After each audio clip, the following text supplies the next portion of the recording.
name is Jeff Brown, and this is Saturday Morning Breakfast. And this program is being recorded by Stowe TV, so you'll have a chance to see it again on their YouTube channel. So the only announcement I have is that there won't be a program in February, but we'll be back in March. And what I often do is have a question of the day. And today's question is, if you were able to leave this morning to go someplace warm, where would that be? I'll ask you last, Ben.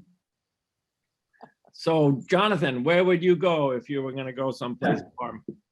Well, when you told me about this event, you asked if I was going to be in Aruba, so I guess I'll say Aruba.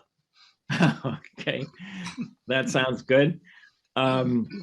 Sharon Webb. Oh, I think I'd go visit Katie and Dave in Hawaii if they ever get there. They were stalled on the airplane for hours yesterday, but Oh, really? Oh, hopefully they'll get there today. Yeah. that's too bad. Anne, where would you go if you're going to go someplace warm? Well, how ironic that you bring that up, because we're supposed to be in Naples, Florida for one of my sibling reunions this weekend, but we canceled because of Omicron. Oh, that's too bad. So that's where I would be. Yeah. Sue Stewart? Actually, probably just back in my bed. Oh, It's very cozy there. that's good. Meg Lowe, where would you go? She may be away from her. Sanibel Island to pick Oh, up shells. Sanibel, that sounds good. Wanda? Where is the question? Where would I go if I could be any place? Well, warm was. Warm. Oh, I would be with my daughter in Hawaii. Oh, that's she lived there or she's visiting there? No, my son-in-law's family is Hawaiian, and they had a memorial service that's been delayed for 2 years. So they finally were able to get out there, and everybody was able to assemble. So they've been there for 3 weeks. Oh, nice. Very cool. So it's family for them. Yeah, great. Rick and Sharon, where would you go? Well, we'll each answer differently. I would go to the British Virgin Islands. That's not bad. I like that. I was going to say Maine, but I like it. No, Maine's not warm. Not right now. That's true. Okay, Marcia. Yes. The question of the morning is, if you could go somewhere today, where would you go where it's warm? Oh, my goodness. Someplace that I've never been.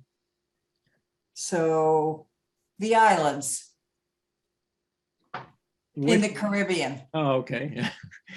All right, good. My wife, Linda, where would you go?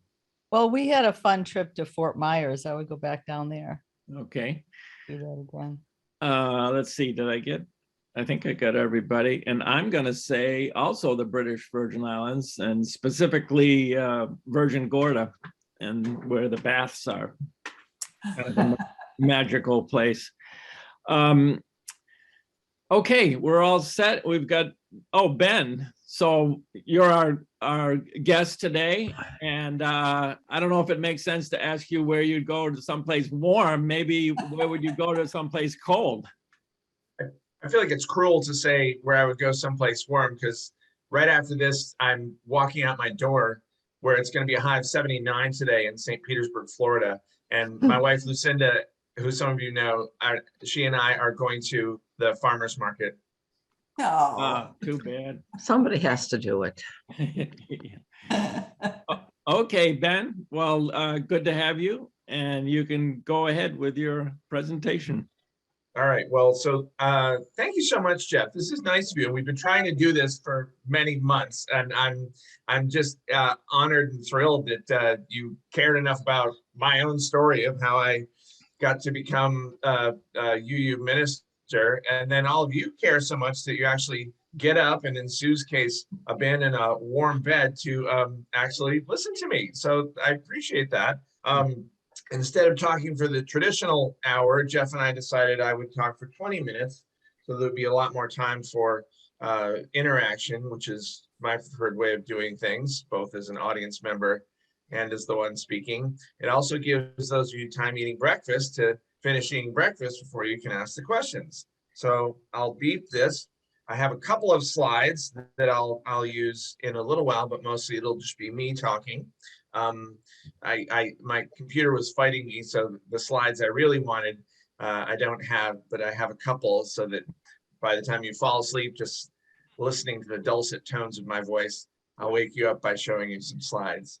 The short answer of how I became a UU minister is because of women, I mean, certainly I've been inspired and taught by many men, but the path that led me here and that led me here in my 50s was I was largely shaped and put on that path by feminist women, confronted, loved, and supported by several role models, and my current mentor, our very own Reverend Cindy. But my two biggest cheerleaders were themselves actual cheerleaders when they were younger, my mother Johanna and my wife Lucinda, my wife of these past 20 and a half years. Susan, I think you just tuned in, so welcome. I'm so glad you were here. Jeff, do we want to give her a time to say hello? Yes, Sue, are you there? Good morning. Good morning. Good to have you. It's a great morning. Yes, it is. When I thanked my mother, who's 81, the other day for, I believed I used the words for shaping me into the UU minister that I've become. Oh, why don't I light a chalice? I really like my chalice. I'm gonna light it.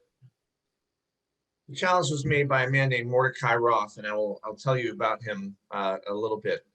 My mom responded that I came out fully shaped, but I think the shaping of me had to do with a lot more than just me.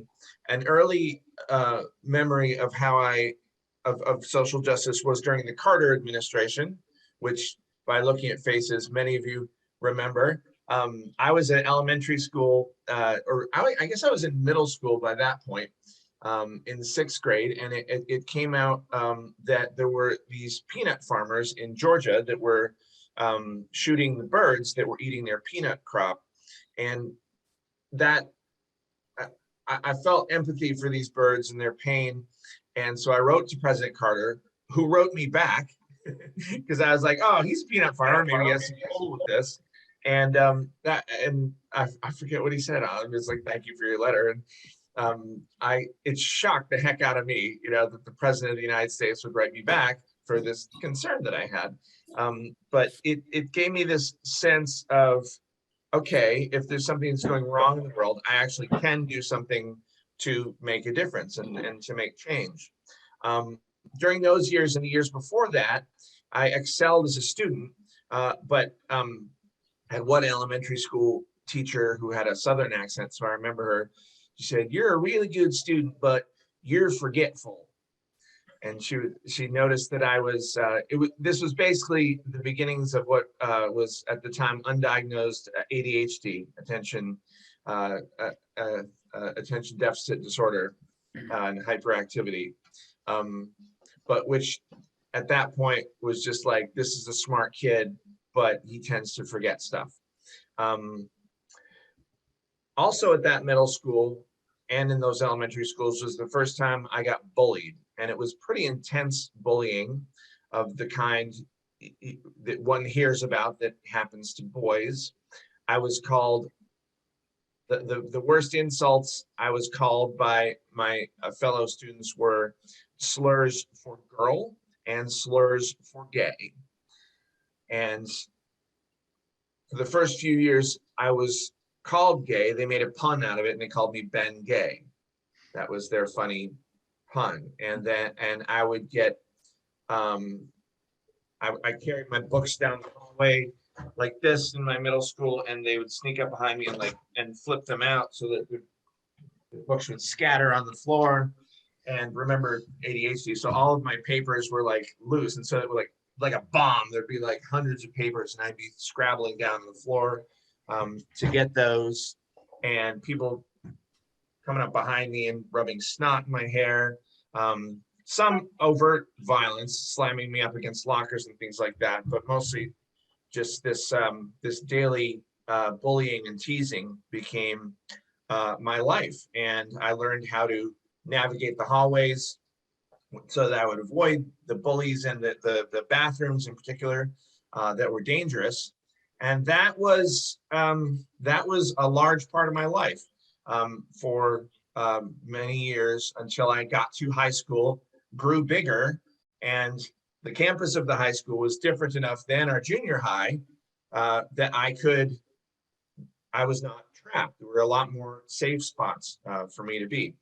And so I think this experience of being bullied also gave me some empathy for when things were going wrong. Knowing how that felt for me made me want to stop when others were being put into situations of harm. When I got to that high school, there were sometimes sales at the local flower shop. This is in Ithaca, New York. I was Ithaca High School class of 1984. And when carnations would go on sale for $1 each, I would take a $5 bill, and that's 20 carnations. It's a lot of money for a kid. But what I would do is I would stand on the Ithaca Commons and I would give carnations out to random passersby, saying, here you go, here's a carnation. And I got, some people responded like, no thanks. But some people were like, wow, thank you. That's really nice that a random kid will give me a flower. And I liked that reaction. That made me feel better about myself. So I called this self-centered generosity. I was continuing to be informed about world issues. So even as a high school student in the 80s, that was when the return of draft registration came about. And that seemed wrong for me to participate in a system that supports war and militarism. So at first I said I would not register for the draft, but then I needed financial aid. And I had to check off the box saying I registered for the draft, and I felt like I couldn't lie. So I did in fact register for the draft. Went to Cornell University, straight out of Ithaca High School, and the Free South Africa movement. Oh, I didn't talk about religion, sorry.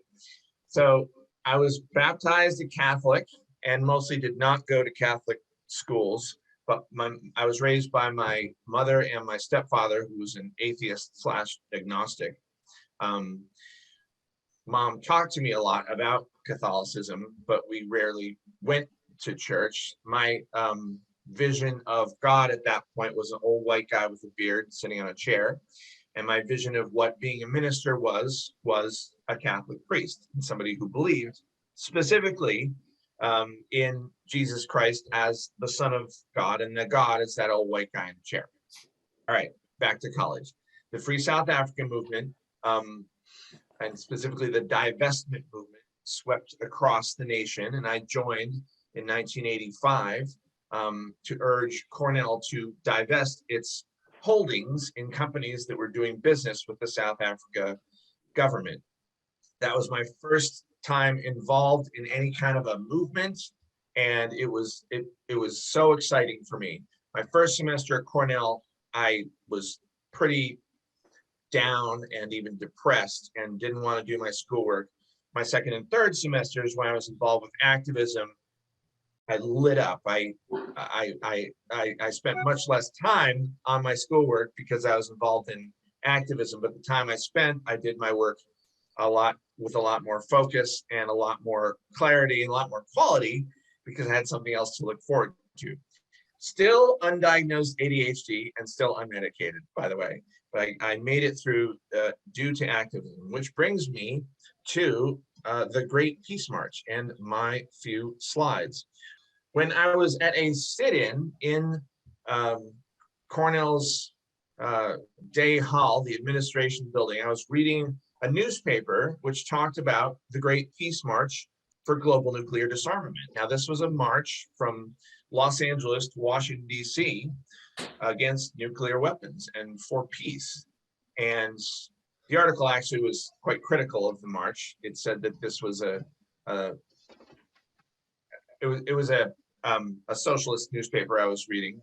Basically, it was called The Guardian, Independent Radical News Weekly, not the Manchester Guardian that we have today.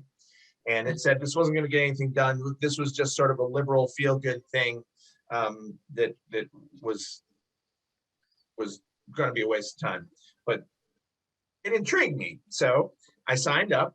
I went out to Los Angeles. Took one of my first long plane rides ever, and got to Los Angeles at night. And we broke through the clouds, and suddenly there were lights everywhere. And up until now, I lived mostly in small towns. And so suddenly being surrounded by lights was scary and intimidating for 19-year-old me. If anyone has seen the movie Blade Runner, it looked like that to me, Los Angeles of the future with Terrell building. And so I was very nervous, very scared, but we started walking, and these are the tents that we stayed in on the Great Peace March. And it was incredible, 8.5 months of this life-altering experience for me as a 19/20-year-old. I mostly was moved by the women from women's camp, which that was one of the pictures I couldn't find. And in particular, a woman named Liz Merrick, who was in women's camp. Now, the tents look kind of uniform here, but what we ended up doing on the march is we segregated ourselves off into villages. So Black Flag Village for anarchists, and women's camp, spelled WIMMIN, in 1986 was for a women's only space to be created. And this fascinated me. I had all those sort of new guy questions of like, why do you all need your own space? And by asking those questions and by walking with women from women's camp, from the women's collective, feminist women, sometimes, I mean, these are long walks. These are 18, sometimes 25 miles a day. That's hours for me to sort of be this eager listener, and women like Liz to tell me what it meant to be a feminist, what it meant to be a woman. So this is me back then and yes, that is hemp. It grew wild on the side of the street in Nebraska. So what Liz and other women taught me is what it was like to be female, what it was like to walk down the street and be whistled at, be paid less than men. So the overt violence of sexual violence, domestic violence, and femicide, of course, but also that daily violence, the daily indignities that are heaped on women, mostly by men. And this blew my mind. This made me just want to drop everything and do something. And so as I was walking into camp with Liz, let's go camp, I said, Liz, I'm so upset to hear about what your life is like. It makes me so angry. What can I do? And she said, well, being angry is not helpful. I'm already angry, and that doesn't help, but look around you. And so I looked around, people were setting up their tents. And she said, there are plenty of men in the peace movement, but there are not a lot of men who raise their voice around issues of male violence against women. I need you to do that. And I said, okay, having no idea how to do that. But I did continue on from the Peace March to get involved with domestic violence and sexual violence prevention, eventually joining the National Organization for Men Against Sexism, or NOMAS, and getting employment at rape crisis centers and domestic violence programs, doing the kind of education that Liz wanted me to do to audiences of men and of all genders. Unfortunately for the world, Liz did not live but a couple more years. She was one of the people in the Pan Am 103 Lockerbie bombing. So we lost Liz, and I've lost a lot of women who have inspired me and loved me and shaped me. But I continue to do this work in Liz's name and in the name of others. After working as a prevention educator for several years, I met my wife, Lucinda, up in Maine, and my life changed dramatically for the better. And I told her this idea I had to write a play, because we met in an acting class, in improvisational comedy class. And I said, you know, all these presentations I give, people kind of fall asleep unless I incorporate a little theater or use voices or put a video public service announcement. Maybe I should just write a play that incorporates all these things so that I can get the information across, but have it be more interactive. And she and a couple other people in my life encouraged me enough so that I actually wrote the thing. And it's the play that was mentioned before called Voices of Men that I got to perform for about a decade in 46 states, Canada, China, the Czech Republic, going through the map, England, Spain, India, Nepal. And it's, I wasn't sure it would be helpful to have a comedy about sexual violence and domestic violence, but it seemed to. And I got to get involved in supporting the intersectional feminist movement for social change. And it was a wonderful time for me, except for the parts where I would then leave. So I'd go someplace like Turkey and perform the play. People would get excited and want to do more. And I'd say, good luck with that. And I would go home. So that was a bit frustrating. In the meantime, I started attending Unitarian Universalist churches. What's the slide after this? No, nothing else. So I'll stop the slides for now. Starting when I worked at the West Virginia Coalition Against Domestic Violence, I needed a place to live. I got the job there and I had no place to live. And so I remembered my cousin Fred, who some of you know, Fred Small, was a minister in this denomination called Unitarian Universalism. And there were some people on the Peace March who were Unitarian Universalists, a man named Dave Petit and a woman named Stephanie Nichols. And so I knew them. And so I thought, okay, it sounds like this is a progressive place to go. Maybe I can find a place to live there. So I showed up and did in fact find a place to live, but also found my denomination. The minister there, Reverend Richard Nugent, was a humanist. And I was like, you can be a minister, not believe in God? And started the circuits whirring. This is in the mid 90s. And then as I moved from state to state, ending up in Maine, marrying Lucinda, I kept being members.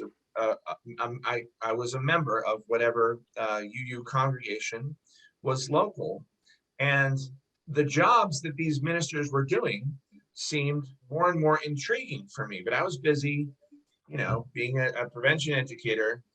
But once I did full-time the play Voices of Men, that was very successful initially. But after the first couple of years, and we had the recession of 2007, 2008, people stopped calling me to have me perform the play. And you won't be surprised to know social justice theater, there's not a regular paycheck to it.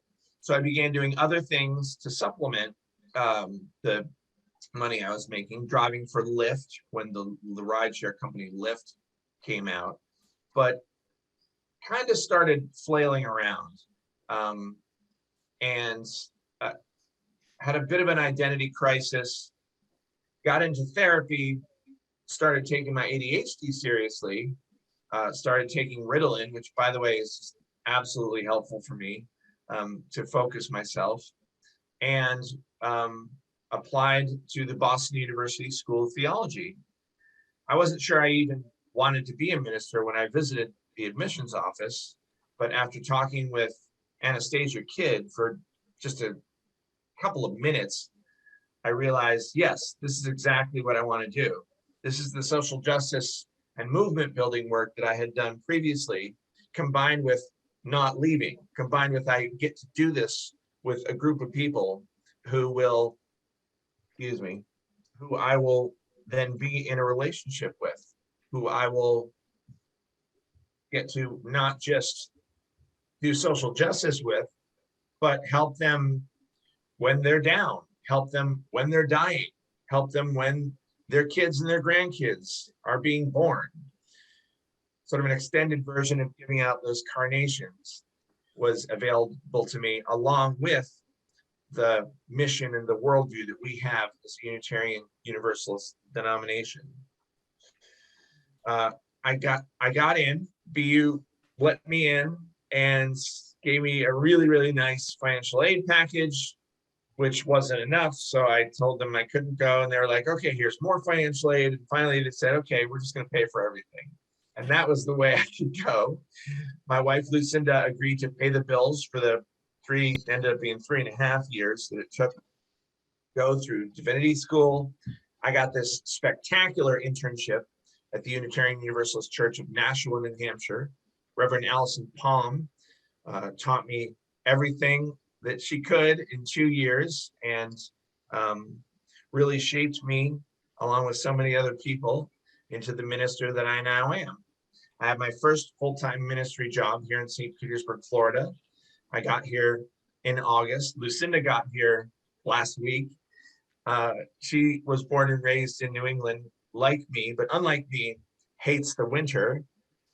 So I always had someplace warm in mind when I was looking for which church to work with, and St. Petersburg seems to fit the bill. I have a contract to do 2 years of contract ministry here. So I'll be here until not this August, but next August. And I will go into search for a settled ministry position, either down here in Florida somewhere or back up in Massachusetts. We still own our home in Maynard, quite near Sonia, who many of you know, who goes to UU, to that church there. So I finally figured out what I wanted to do for a living in my 50s, and I'm 55 and just starting a new career. Better late than never. And it's been incredibly rewarding. And I'm just thrilled that you all wanted to hear about it. Mm-hmm. So what, I was looking at the UU magazine, and there's several categories of ministers there, which I didn't really understand. So you're a contract minister? I mean, what different types of ministers are there? See, this was new to me as well. So there's contract, settled minister is what Cindy is. She's your minister. There's contract ministry for when a congregation needs somebody for a year, for multiple years. There's interim ministry, which is very different than contract ministry.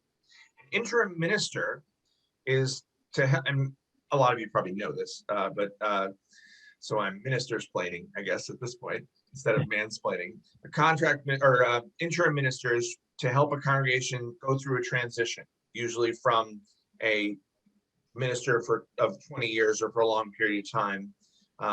Help the congregation go through a who are we really, and what do we want to do with our future period. And then there's developmental minister, maybe for a ministry that has had some significant problems, maybe a split or two, or a ministerial misconduct. And those are the 4 categories I can think of. So I am a contract minister.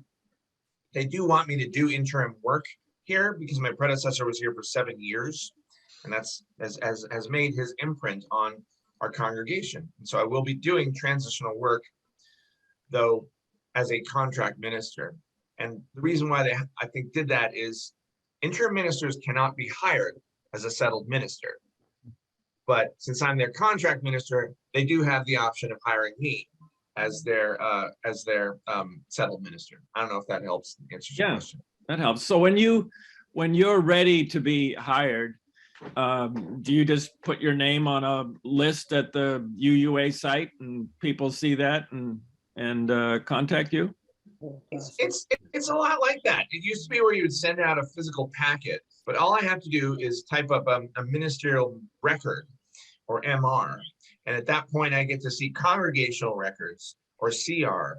And it's kind of like a dating site. So you swipe left on who you want, and then they swipe left on me, and or swipe right. I don't know. I've been dating since the internet, since before the internet. But, and so that's how I swiped left on St. Pete, and they called me for an interview. So that's how it will be next January, in 1 year, when I start the search process for settled ministry, is I will activate my ministerial record, and I'll probably have to update it. And then I will swipe left on some congregations in New England, and probably this one here in Vero Beach, Florida. Good.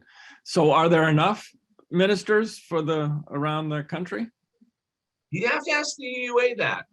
I think there were, this past year, there were some congregations that needed ministers, and it was a hard time finding them. Also COVID, I think, complicated this as it complicated everything. So you'd have to ask the UUA that. But I was in school, BU is a Methodist school, so I was in divinity school with a lot of Methodists, but there were a lot of Unitarian Universalists there too. And of course, there's Harvard, there's Meadville Lombard, there's all these other more traditional UU schools, and there's some pretty fantastic seminarians that are going to make some pretty fantastic ministers. So hopefully there'll be enough.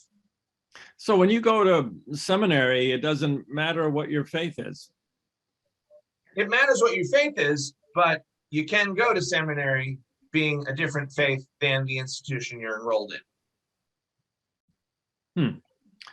That's interesting. I was thrilled, honestly, to BU, not just for their scholarship money, but this is, as many of you know, the place where the Reverend Dr. Martin Luther King Jr. became doctor. He got his PhD there at BU. I was sitting in the same classrooms on the same chairs. They were very old chairs that Dr. King sat on.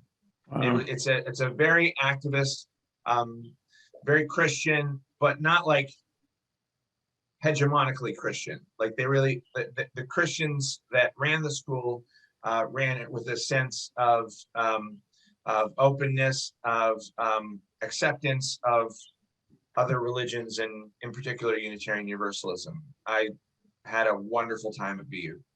Great. Sharon, you had a question? Yes. So having talked to a couple people who are in different ministerial schools and stuff, when you think about your BU education, I really have two questions. Number one is, what do you think was the best of it? What were the best elements of it? And where do you think the weaknesses of it were? That's such a good question, Sharon. I think the best and the worst are kind of the same thing. And I've heard this from others who have attended other seminaries. So I don't think this experience is unique to me. I would go to a class or just even have a conversation with a fellow student or participate in the community somehow. And I would learn things. It was like gold. It was like the sweetest drink that you've ever had. I've had Dom Perignon champagne once when I was a kid. It was like that. It was like this incredibly blissful moment of learning. And it was that Dom Perignon put into a fire hose and sprayed at me. So it was these incredible experiences, but they were coming so fast and so furious that you couldn't really take the time to appreciate it. My colleagues who went part-time, I think, got more out of it than I did. And also there's the requirements of BU and the requirements of the denomination. And BU tried to make those dovetail as much as possible. And so did Dave Petit while he was still with us. But there were just some things that I had to, I had to take a lot of Bible classes, a lot of Christian history classes for BU that are not required by UU. And then a lot of UU requirements I had to take outside the BU classes. But if I had to do it over again, I would do it in my 20s, not in my 50s, and I'd go part-time so the fire hose would be turned down a bit. Okay. So my second question is that I do know that, Walter Lefort, that in the UU, there was sort of a panel that you presented in order to go through, and then, some who did not go through the first time, they were given coaching about what they needed to beef up and then go through the second time. Did you have that process? I did. It's called the Ministerial Fellowship Committee, or MFC. And I worked hard and I got ready and I made like a 80-page document that they all read. I've learned since that these are volunteer positions, that basically my fellow ministers agree to do this out of the kindness of their heart to support the denomination. So it's a lot of work. But at the point I was going to them, it was just very intimidating experience for me. And it happened this past December, so a little over a year ago. I wanted to pass it with flying colors so that I could go into search in January for settled ministry. I had no interest in contractor or interim ministry. I'm 55. I wanted to work at one church and have that be my last job that I retire at. I did not do well. I fumbled early in the questions, and I passed, but barely. I got this letter that said, okay, we see him ministering you, but, and sometimes you get like one or two things, like you said, coaching this that you have to do. I got 6 things to do. And some of those things were like, for the next 4 months, we want you to get coaching and this and that. So right away, it was clear I wasn't going to go into search last January. At that point, I just said, okay, I guess I'm not going to be a minister this year. I got most of the things done by this past summer, so that I was in fact cleared to go into search for contractor interim positions. So that was a surprise. I applied to St. Petersburg in July and was fairly quickly hired, because you don't need a congregational vote to hire a contract minister. And I was down here weeks later, started on August 1st. But I did not do well in my MFC interview, but well enough to squeak by. I have colleagues who are much smarter than me and more brilliant than me, and just fantastic ministers who just completely didn't get through, and they'll have to face the MFC again. I have other colleagues who went through with flying colors, and there's some like me who got through, but they have a lot of work to do. Who did your coaching? Well, I didn't have a coach, but I did have a lot of us who were taking it at the same time. We would meet on Mondays and go through the areas of expertise that we were supposed to know. Yeah. And I actually am still friends with with many of those ministers from that Monday group. And it's actually from that group that there were a couple of people who didn't make it through at all. And I was like, really? You didn't make it? Mm-hmm. So that made me feel sad for them, and I hope that they will join us as ministers, because I think there's 2 people in particular I'm thinking of. They'll make spectacular, man, there's a third as well. All 3 of them make spectacular ministers. We need them in our denomination. It also made me feel a little bit better that I hadn't done as well as acing it. I was in good company for these ministers who need to do more work. Right, great. So any more questions from the audience? Sharon Webb? Yeah, just to go along with that, I've heard it said by several people that the ordination process for UU ministers is perhaps the toughest of anybody's ordination process, because I would imagine you have to know such a broad range of things. You touched on that a while ago, Ben, but so congratulations on making it through. And it's wonderful to hear your story, and I vote for your coming back to New England.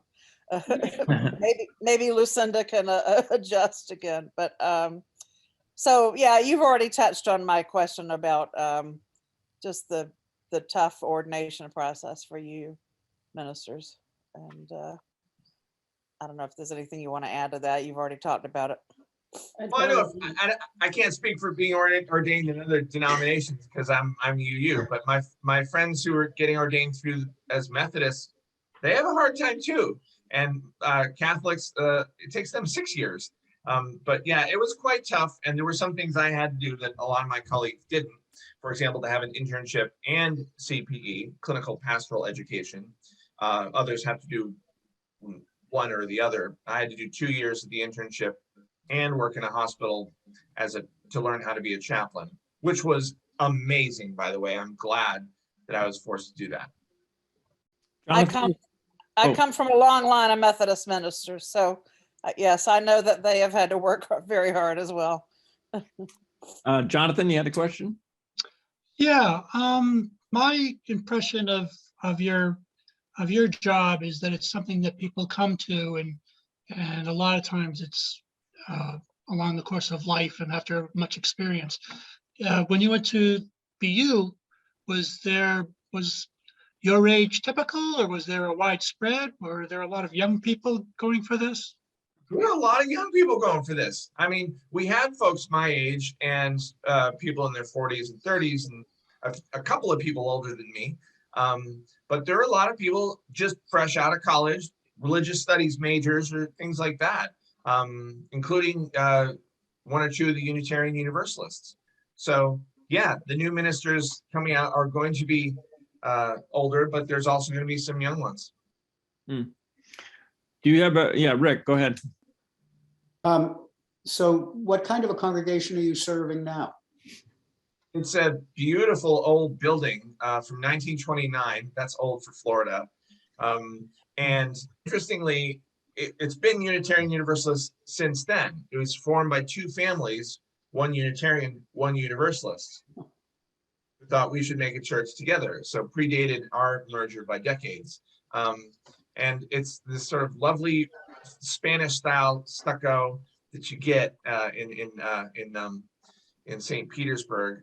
We're listed as 170 members. We're doing the count right now for the UUA. I think it's going to be lower than that. I think we've lost some folks in the 2 years of COVID when we've been mostly virtual. Also, people have moved away. So it's difficult for me to get a sense of what this church is like because it's I don't see them that much. Very hard arriving in a virtual ministry, isn't it? It's hard. I think it's harder to be ministered to virtually. I think my folks are craving. They're mostly older white people. They are craving connection with one another, craving in-person service, and craving to do service. So the social justice projects that we're doing get a lot of folks to come. We have a project where we feed and give clothing to homeless people every Friday. That's my favorite part of the week. We just had we participated as a church in the March for Voting Rights and Democracy day before yesterday on the anniversary of the Capitol takeover.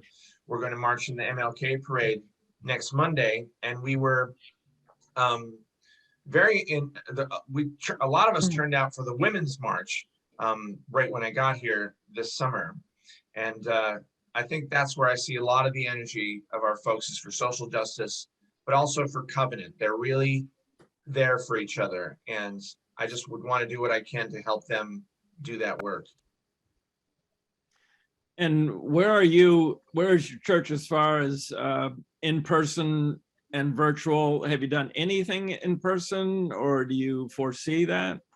We did in person for a whole glorious month and a half. And just a couple weeks ago, our safety team said, nope, we got to go back to 100% virtual. But hopefully we'll be able to go back in person soon. But Fauci apparently went on TV and did this, that he hopes the Omicron spike will be dramatic, but will taper off right away. So now I call it the Fauci prayer. So I'm praying the Fauci prayer that it will be over soon. Okay, good. Any other questions? Sharon, go ahead. You were being humble and didn't talk about being on Phil Donahue. While I was on the Great Peace March, I was indeed on the Phil Donahue show. That's cool that you know that. Along with other people on the Great Peace March, including Mordecai Roth, who made this chalice. I did not know Mordecai as a Unitarian Universalist on the march. I knew him as our dentist. We had a march dentist who fixed our teeth. We had about 500 of us on the Great Peace March, and so you had a lot of the same things you would have in a village of 500 teachers, people who cook the food, and in our case, a dentist. Apparently, after the march, Mordecai became a Unitarian Universalist and made these beautiful metal chalices, which my wife Lucinda bought me one, and it's gorgeous. And there's about this big of a one that many of you have seen that Mordecai made that we use at our General Assembly. He was able to light his own chalice in his mid-90s a few years ago at GA, and then ever since he has passed. But I love this chalice, and I love my memories of Mordecai. So if it's a good time to extinguish a chalice. Well, wait a minute. No, not yet. So my wife asks, could you have services outdoors being in Florida? We can, and we did that before. And that is a unique feature of being in Florida, is the ability to do things outside. So that is one of the things we're going to be considering. We still have small group meetings, and that's also why we're going to be able to go on the MLK parade. Of course, we're encouraging folks to wear masks and social distance, but during those 2 months, folks couldn't sing. I saw some of you at the church service in Stowe, and I like the idea of humming. So yeah, like one person singing the hymn far away, and then the rest of us hum. So we hum the hymns, and then after, kind of like the Catholic priest of my youth, I would carry the chalice while still lit outside in my robes, and people would follow me, and there'd be a table out there, and I'd place the chalice on the table, and then we would have our masks on, and we would get to sing a hymn, our final hymn, with the masks before extinguishing the chalice. So yeah, I think we're gonna figure something out, and it will probably have an outdoor component to it. Great. Thanks very much, Ben. That was super, very informative. It was so nice of you all to wake up just to listen to my story. My It's contact very info interesting. is. Thank you. Oh, great! Thank you. Very inspiring. So you can write me, minister at. I'm trying to share the screen, but it's not working. Wait. There we go. So this is my contact info. No, this is not my contact info. This is my contact info. That's my personal email, or you can email it minister@uustpete.org, and I will extinguish this chalice, not the light that helps us see truth, fire that helps us commit to building a better world. Because these we're going to keep in our hearts till we meet again. Thanks, Ben. Thank you, Ben. Thank you. Wonderful. Thank you. Bye, everybody. Bye. Thank you, Jeff. Thank you.